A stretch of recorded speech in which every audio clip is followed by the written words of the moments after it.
The ride is short, but the eyes don't rest. Through the van window, Viña del Mar appears more reserved. Houses with low fences, gardens asleep under the cold.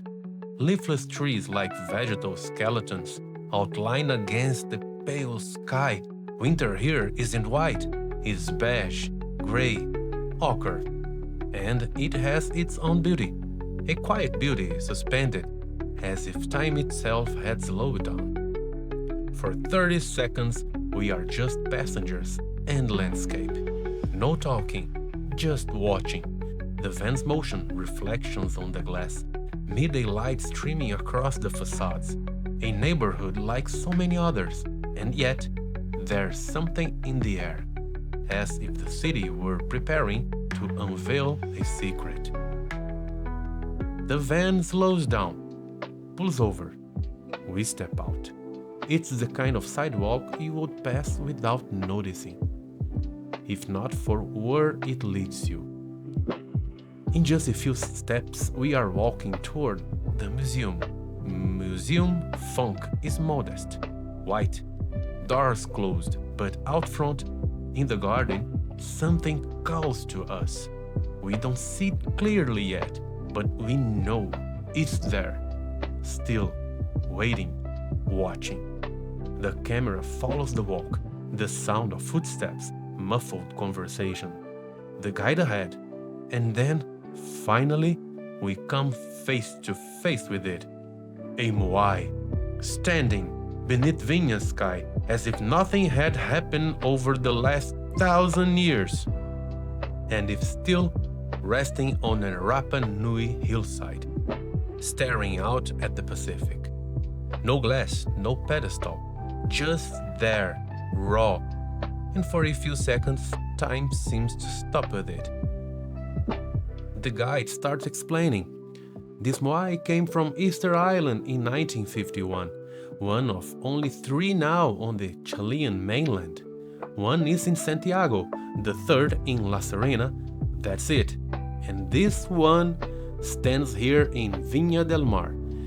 A few meters from the street, no line, no display case, no guard. Just living stone with centuries carved into its gaze. Rapa Nui, he says, that's the island's true name. Ombligo del mundo, the navel of the world. A volcanic land, isolated, guardian of 900 stone figures. No one knows for sure how they were made or moved, but everyone who sees them knows what they feel. It's like looking time in the eyes. After the photos with the Moai, I didn't stop at the stone. I walked, and the square offered me more than I expected. In the cold, under bare trees, I found a smaller sculpture, subtle, almost hidden, waiting to be noticed slowly. On its base, a gentle inscription: Dame las manos y danzaremos. Give me your hands, and we shall dance. A simple request, a gesture of surrender. These are verses by Gabriela Mistral, Chilean poet, the first Latin American woman to win the Nobel Prize in Literature. An educator, a mystic, a woman of deep words. The poem continues.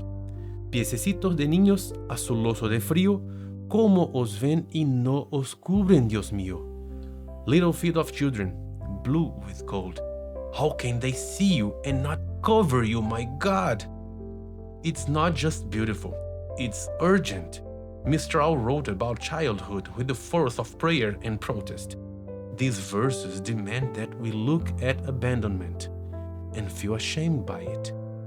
There, between a closed museum and a millennial statue, a poet stretches out her hand and invites us to dance, not out of joy, but out of empathy. Because in the end, everything great, love, art, civilization, begins with one simple gesture, reaching out. We return to the sidewalk, now as a group. The guide spoke, this time not just about Moai.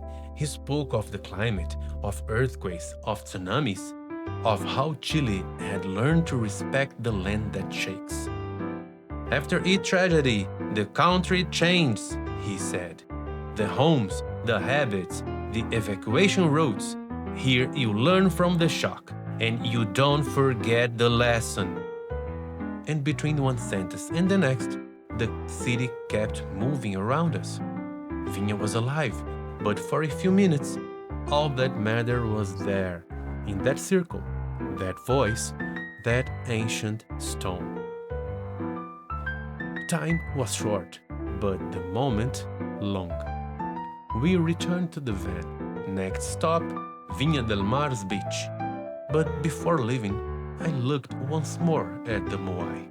It doesn't move, it doesn't rush, and yet it seems to know everything that passes by. Some places don't need walls to be museums. Some statues don't need plaques to be read. And some moments, even brief, know exactly where to land.